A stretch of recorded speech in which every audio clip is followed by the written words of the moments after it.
Assalamu alaikum, my dear students. Hope you all are fine and safe by the grace of Almighty Allah.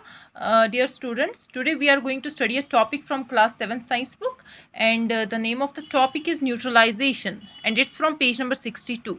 So my dear students, let's start.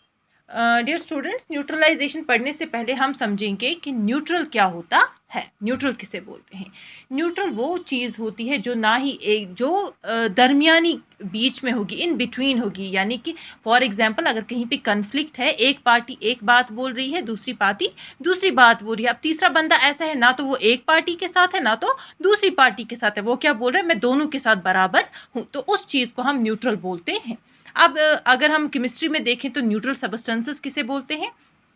It's any substance which is neither acid nor basic in nature. आप chemistry में neutral substances वो वाले substances होते हैं जो ना ही acid होते हैं ना ही बेसिक होते इन नेचर, यानी कि उनका जो मिजाज है, उनका जो नेचर है, ना ही वो एसिडिक है और ना ही बेसिस, उनको हम न्यूट्रल सबस्टेंसेस बोलते हैं।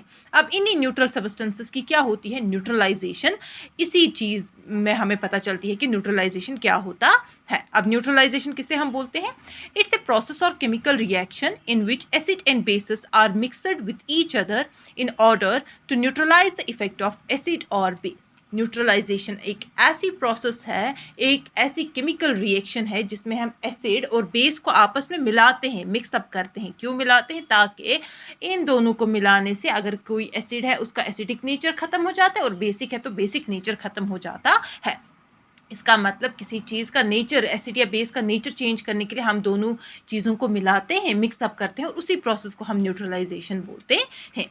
ठीक है। न्यूट्रलाइजेशन में आपकी एक रिएक्शन है जो आपको याद रखनी कि जब भी हम न्यूट्रलाइजेशन करते हैं यानी एसिड और बेसिस को एक दूसरे के साथ मिलाते हैं तो उनके जो प्रोडक्ट्स होते हैं यानी उसमें से जो चीज़ें निकलती हैं वो हमेशा साल्ट होती है, वाटर होती है और वहाँ पे क्या होता है? रिलीज ऑफ हीट होती है। फॉर एग्जाम्पल आपकी टेक्स्ट बुक पे पेज नंबर 62 पे एक रिएक्शन दी गई है कि एसिड को जब हम प्लस करेंगे बेस तो वहाँ पे हमें क्या मिलेगा?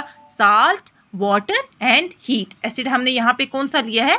HCl, हाइड्रोक्लोरिक एसिड को जब हमने मिक्स किया NaOH यानी कि सोडियम हाइड्रोक्साइड के साथ, तो इन दोनों को जब हमने मिलाया तो वहाँ हमें क्या मिलता है? देखो आप, NaCl, ये क्लोरीन सोडियम के साथ मिक्स हो जाता है और NaCl सोडियम क्लोराइड बनता है और ये H2 और O एक H2O यानी वाटर, और वहाँ पे क्या मिलता है? हीट मिलता है। तो ये इस प्रोसेस को हम बोलते हैं neutralisation. The process due to which an acid completely reacts with base with the evolution of heat to form salt and water as the only product is called neutralisation. वो प्रोसेस जिसमें acid और base दोनों completely एक दूसरे में absorb हो जाते हैं और वहाँ पे क्या मिलता है? हमें साल्ट मिलता है, वाटर मिलता है और जहाँ पे हीट निकलेगी उस प्रोसेस को हम न्यूट्रलाइजेशन बोलते हैं।